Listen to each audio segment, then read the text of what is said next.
ಎಲ್ಲ ಆತ್ಮೀಯ ರೈತ ಬಾಂಧವರ ನಮಸ್ಕಾರ. ನಾನು ನಿಮ್ಮ ಅಭಿಷೇಕ. ಸೊ ಇವತ್ತು ದಿನಾಂಕ ಬಂದು 31 ಮೇ. ನಾವು ದಾಳಿಂಬೆ ತೋಟದಲ್ಲಿದ್ದೀವಿ. ಸೊ ದಾಳಿಂಬೆ ತೋಟದಲ್ಲಿ ರೈತರಿಗೆ ಒಂದು ಮುನ್ನೆಚ್ಚರಿಕಾ ಕ್ರಮವಾಗಿ ಇಮ್ಮಿಡಿಯೇಟ್ ಒಂದು ಅಲರ್ಟ್ ಅಂತ ಹೇಳೋಕ್ಕೆ ಇಷ್ಟಪಡ್ತೀನಿ. ಅದ್ರ ಬಗ್ಗೆ ಹಾಗಾಗಿ ಅರ್ಜೆಂಟಾಗಿ ಇದು ವಿಡಿಯೋ ಮಾಡೋ ಪರಿಸ್ಥಿತಿ ಬಂತು, ಹಾಗಾಗಿ ಮಾಡ್ತಾಯಿದ್ದೀನಿ. ಏನಪ್ಪ ಅಂದರೆ ಜನರಲ್ಲಾಗಿ ನೀವೆಲ್ಲ ಕರಿತಕ್ಕಂತಹ ಕ್ಯಾರ್ ರೋಗ ಅಥವಾ ಬ್ಲೈಟು ಅಂತ ಏನು ಕರಿತೀವಿ, ಆ ರೋಗ ಈಗ ಯಾರ ತೋಟಗಳಲ್ಲಿ ಕಾಯಿಗಳು ಈ ಹಂತದಲ್ಲಿದ್ದಾವೆ, ಹಸಿರು ಕಲರು ಅಥವಾ ಕಲರ್ ಚೇಂಜಸ್ ಸ್ಟೇಜಲ್ಲಿದ್ದಾವೆ, ಈ ತೋಟದಲ್ಲಿ ಇಮ್ಮಿಡಿಯೇಟಾಗಿ ರೈತರು ಒಂದು ಮುನ್ನೆಚ್ಚರಿಕಾ ಕ್ರಮಗಳನ್ನ ಕೈಗೊಳ್ಳಬೇಕು.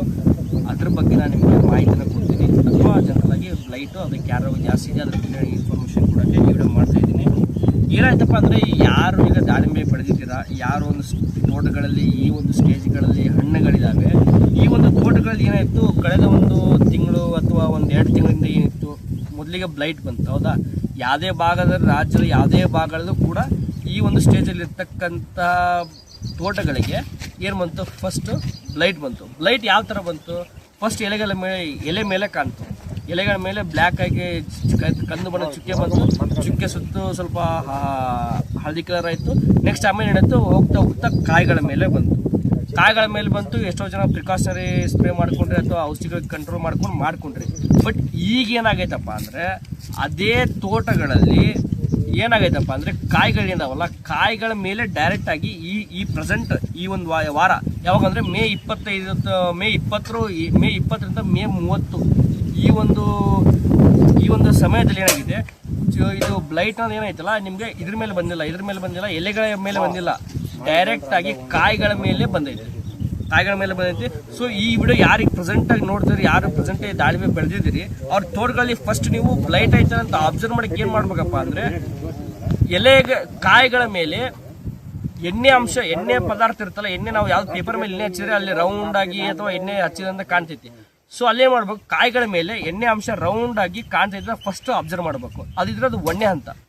2ನೇ ಹಂತ ಯಾವುದು, ಫಸ್ಟ್ ಎಣ್ಣೆ ಟೈಪ್ ರೌಂಡ್ ಆಗಿರ್ತೈತಿ. ಅದಾದ್ಮೇಲೆ ನೆಕ್ಸ್ಟ್ ಏನಕ್ಕೆ ಕಂದು ಬಣ್ಣ ಬ್ಲ್ಯಾಕ್ ಆಗಿ ಕನ್ವರ್ಟ್ ಆಗ್ತೈತಿ, ಅದು 2ನೇ ಹಂತ. ಬ್ಲ್ಯಾಕ್ ಆಗಿ ಕನ್ವರ್ಟ್ ಆದ್ಮೇಲೆ ನೆಕ್ಸ್ಟ್ ಹಂತ ಏನಪ್ಪ ಅಂದರೆ ಕಾಯಿ ಸಿಡಕ್ಕೆ ಸ್ಟಾರ್ಟ್ ಆಗ್ತದೆ, ಒಂದಕ್ಕೊಂದು ಅಟ್ಯಾಚ್ ಆಗಿ ಚಿಕ್ಕೆಗಳು ಏನಾಗ್ತವೆ ಜಾಯಿನ್ ಆಗಿ ಒಂದಕ್ಕೊಂದು ಹೊಡೆಯಕ್ಕೆ ಸ್ಟಾರ್ಟ್ ಆಗ್ತದೆ, ಇದು 3ನೇ ಹಂತ. ಸೊ ಹಾಗಾಗಿ ರೈತರು ನೀವು ಫಸ್ಟ್ ಈ ವಿಡಿಯೋ ಯಾರಿಗೆ ನೋಡ್ತಾ ಇದ್ರ ಫಸ್ಟ್ ನೀವು ಏನು ಕೆಲಸ ಮಾಡ್ಬೇಕಪ್ಪ ಅಂದರೆ ಫಸ್ಟ್ ನಿಮ್ಮ ತೋಟದಲ್ಲಿ ಯಾವುದೇ ಹಸಿರು ಕಾಯಿ ಅಥವಾ ಯಾವುದೇ ಕಾಯಿಗಳ ಮೇಲೆ ರೌಂಡ್ ಆಗಿ ಎಣ್ಣೆ ಅಂಶದ್ದು ಚಿಕ್ಕೆಗಳಿದಾವೆ ಅಂತ ಫಸ್ಟ್ ಚೆಕ್ ಮಾಡಬೇಕು. ಓಕೆನಾ, ಫಸ್ಟ್ ಅದು ಒಂದು ಮಾಡ್ಕೋಬೇಕು. ಅದಾದಮೇಲೆ ಮತ್ತೆ ಬ್ಲ್ಯಾಕ್ ಕಲರ್ ಕೂಡ ಅದು ಹೌದು.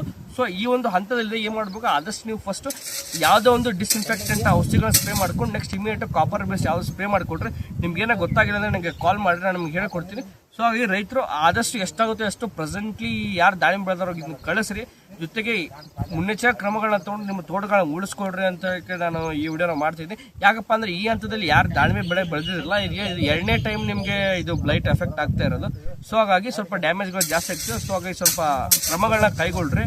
ಜೊತೆಗೆ ಈ ಒಂದು ಬ್ಲೈಟ್ ಅಥವಾ ಕ್ಯಾರ್ ರೋಗ ಬರೋಕ್ಕೆ ರೀಸನ್ ಏನಪ್ಪ ಅಂದರೆ ನಿಮಗೆ ವಾತಾವರಣದಲ್ಲಿ ಟೆಂಪ್ರೇಚರ್ ಅಂತ ಏನು ಕರಿತೀವಲ್ಲ, ಟೆಂಪ್ರೇಚರು 20ರಿಂದ 32-33 ಡಿಗ್ರಿ ಸೆಲ್ಸಿಯಸ್ ಇದ್ದಾಗ ಈ ಒಂದು ಬ್ಲೈಟ್ ಬರ್ತದೆ. ಆದಮೇಲೆ ಹ್ಯೂಮಿಡಿಟಿ ಆರ್ದ್ರತೆ ಅಂತ ಏನು ಕರಿತೀವಿ, ಆರ್ದ್ರತೆ ಕೂಡ ನಿಮಗೆ ಹೆಚ್ಚಾಗಿ 30ರಿಂದ 80 ಡಿಗ್ರಿ ಇದ್ದಾಗ ಈ ಒಂದು ಬ್ಲೈಟ್ ಬರೋ ಚಾನ್ಸಸ್ ತುಂಬ ಜಾಸ್ತಿ ಇರುತ್ತೆ.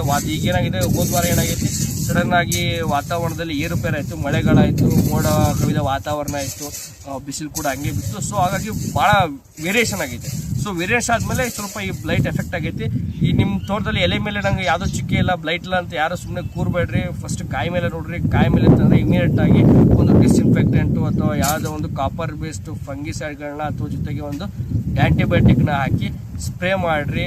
ಎಷ್ಟಾಗುತ್ತೆ ಅಷ್ಟು ನಿಮ್ಮ ತೋಟಗಳನ್ನ ಉಳಿಸ್ಬೇಕು ಟ್ರೈ ಮಾಡಿರಿ. ಏನಾದ್ರು ಗೊತ್ತಾಗಿದೆ ನಂಗೆ ಕಾಲ್ ಮಾಡಿರಿ ಅಂತ ಹೇಳಕ್ಕೆ ಇಷ್ಟಪಡ್ತೀನಿ. ಎಲ್ಲ ರೈತರಿಗೂ ಧನ್ಯವಾದ.